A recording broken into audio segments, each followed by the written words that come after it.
నమస్కారం. ఈరోజు చదువుతున్న కథ తను.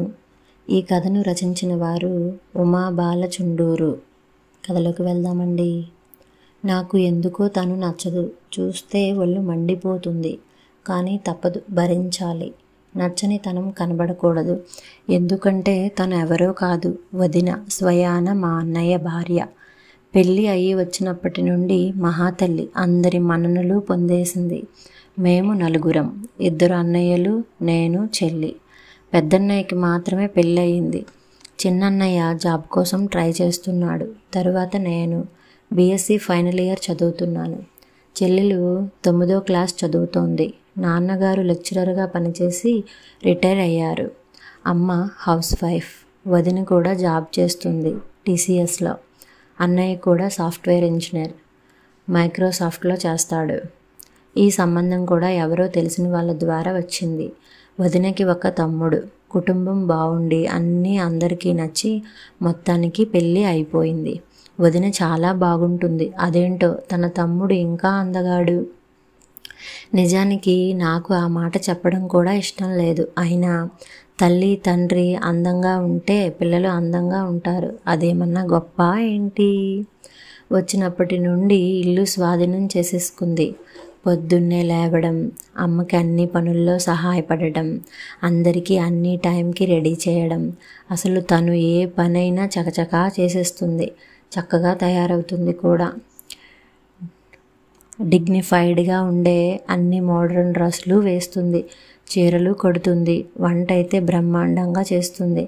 అమ్మ ట్రెడిషనల్ వంటలు చేస్తే ఈవిడ అన్ని రకాల బిర్యానీలు, ఫ్రైడ్ రైస్లు, మసాలా కూరలు, చపాతీలు అదరగొడుతుంది. ఇక చిన్నన్నయ్య చెల్లెలు అయితే ఆవిడకి ఫ్యాన్స్ అయిపోయారు. అమ్మ నాన్నగారు ప్రతి దానికి అమ్మ శుచి, అమ్మ శుచి అని పిలవడమే, ఆవిడ సలహాలు తీసుకోవడమే. ఆవిడ పేరు సుచరితాలండి. అసలు ఉద్యోగానికి వెళ్ళి వచ్చి ఇంట్లో పనులు చేస్తూ అందరికీ హెల్ప్ చేస్తూ అంత ఓపిక ఎలా ఉంటుందో అర్థం కాదు నాకు. నా పనులు నేను చేసుకుని కాలేజీకి వెళ్ళి వచ్చేసరికే నా పని అయిపోతుంది. ఈవిడ వచ్చాక నా ప్రాముఖ్యత తగ్గిపోయింది ఈ ఇంట్లో. నేను పొద్దున్న వంటింట్లోకి వెళ్ళబోతుంటే వదిన మాట వినబడుతోంది. పోనీలేండి అత్తయ్య, పడుకోనివ్వండి సునీతని, ఇప్పుడే కదా ఎంజాయ్ చేసేది, మనిద్దరం చేస్తున్నాం కదా అంటూ నన్ను సపోర్ట్ చేస్తున్నట్లుగా అమ్మని బుట్టలో వేసేసుకుంటుంది. అంతా నటన.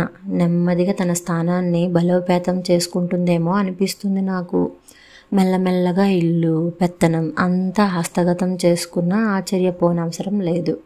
నేను అసలు తను మాట్లాడిన అంటాను కానీ మా చెల్లిలా ఓ వెనకబడి తిరగను. అదేంటో అమ్మ కూడా టీవీ సీరియల్స్లో అత్తగారిలాగా సూటిపోటి మాటలు అస్సలు మాట్లాడదు కోడలితో. ఈవిడు అంజలీదేవి. నేను నెమ్మదిగా అమ్మకేమైనా ఆవిడ మీద చెప్పబోయినా అమ్మ చాలే ఊరుకో, వదిన్ని ఏదైనా అనుకుంటే కళ్ళు పోతాయి అంటుంది. ఎంత మంచి పిల్లో, అదృష్టం బాగుండి మన ఇంటి కోడలయ్యింది అని మెచ్చుకుంటుంది. సావిత్రి పిన్ని కోడలు చూసావా, వచ్చిన 2 నెలలకే ఆఫీస్ దూరం అయిపోయింది అన్న వంకతో వేరే ఇల్లు తీసుకొని వెళ్ళిపోయింది వీళ్ళకి దూరంగా. వదిన ఆఫీస్ దూరమే అయినా పిల్ల ఎంత చక్కగా పొద్దున్నే లేచి తనకి వీలైనంత పని చేసి ఆఫీస్కి వెళ్తోంది. ఇంకెప్పుడు ఇలా పితూరీలు చెప్పకు అని నన్ను వాయించింది. మా అమ్మ అమాయకురాలు. లేకపోతే ఎవరిలోనైనా ఇన్ని మంచి గుణాలు ఉంటాయా? అందులోనూ కోడలిలో. చూస్తా, నాకు అవకాశం రాదా? ఈవిడ నిజస్వరూపం ఇది అని అందరికీ చెప్పి బయట పెట్టకపోతానా అని ఎదురు చూస్తున్నాను. నేను ఒకరోజు నా రూమ్లో ఫోన్ చూసుకుంటుంటే ఆవిడ తన రూమ్ బాల్కనీలో నిలబడి మాట్లాడుతోంది ఎవరితోనో. రాత్రి 8 అయి ఉంటుంది. నేను కొంచెం కిటికీ దగ్గరికి వచ్చి చెవులు నిక్కబడుచుకొని విందామని ప్రయత్నించాను. అమ్మ అంటుంది మాటల్లో. వాళ్ళ అమ్మతో మాట్లాడుతుంది అనుకుంటా.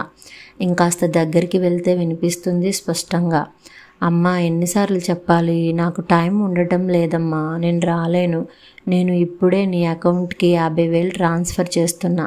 మనం చూసాం కదా కిందటి వారం జిఆర్టీలో. హ్యాంగింగ్స్ కొనేసాయి, 40,000 వస్తాయి. మిగిలిన డబ్బుతో మనం చూసిన డ్రెస్ కూడా కొనే. డ్రెస్ సైజు తీసుకెళ్ళడం మర్చిపోకు, రేపు చేసే షాపింగ్. నేను ఎలాగో నీ దగ్గర నుండి తీసుకుంటాలే. అవును, తమ్ముడు సంగతి ఏమైంది? నా మాట వినమ్మా, అమ్మాయి చాలా మంచిది. ఈ కాలపు పిల్లలా కాదు. తమ్ముడికి కూడా నచ్చింది కదా, మరోసారి ఆలోచించండి. ఉంటాను, భోజనం టైం అయింది మరి అని ఇంకేదో మాట్లాడుతోంది. అమ్మ, నా కళ్ళు మెరిసాయి. అమ్మ దగ్గరికి పరిగెత్తాను. అమ్మ తన రూమ్లో బట్టలు మడత పెడుతోంది. పక్కన కూర్చొని పోసుగుచ్చినట్లు మొత్తం చెప్పేశా, కళ్ళు చేతులు తిప్పుతూ. 50,000 పంపిందమ్మా, ఏదో కొనమంటోంది. గోల్డ్ అనుకుంటా అన్నాను. అమ్మ మొహంలో కొంచెం రంగులు మారడం నా దృష్టిని దాటిపోలేదు. అయినా అమ్మ వెంటనే తేరుకొని, ఊరుకో, అలా విన్న వెంటనే మనం ఏదేదో ఊహించుకోకూడదు. ఒకవేళ అలా కొనుక్కున్నా కూడా తప్పులేదులే, సంపాదించుకుంటుంది కదా, ఇంకెవరికి చెప్పకు, పద భోజనానికి అంది. చెప్పొద్దు. అమ్మ మనసులో విషబిందువు వేశాననే ఆనందం నన్ను నిలవనీయలేదు. 2 రోజులు హుషారుగా గడిచిపోయాయి నాకైతే. ఆ రోజు రాత్రి 9:30కి చెల్లి వచ్చి పిలిచింది నేను చదువుకుంటుంటే. అక్క, అమ్మ పిలుస్తోంది అంటూ. నేను వస్తున్నా అంటూ చెల్లి వెంట వెళ్ళేసరికి డ్రాయింగ్ రూమ్లో అమ్మ, నాన్న, అన్నయ్య, తను ఉన్నారు. ఏంటి ఈ మీటింగ్ అబ్బా అనుకుంటూ ఉండగా వదిన నాతో అంటుంది, నేను రేపు తొందరగా ఆఫీస్కి వెళ్ళాలి, అప్పటికీ నువ్వు లేవవు కదా, అందుకనే పిలిచాను అని. ఈవిడ తొందరగా వెళ్ళడానికి నేను లేవకపోవడానికి సంబంధం ఏంటో అని మనసులో విసుక్కుని ముఖానికి చిరునవ్వు పులుముకుంటూ సోఫాలో కూర్చున్నా. ఉన్నట్టుండి వదిన తన సోఫా పక్క నుండి ఒక బ్యాగ్ తీసి అందులో నుండి ఇంకో చిన్న డబ్బా తీసి ఓపెన్ చేసి నా చేతికిస్తూ, ఇది నీకే, నాకు ఈ హ్యాంగింగ్స్ చాలా నచ్చాయి, నీకు బాగుంటాయని కొన్నాను అంది. నేను తెల్లబోయి నాకెందుకు అన్న అసంకల్పితంగా.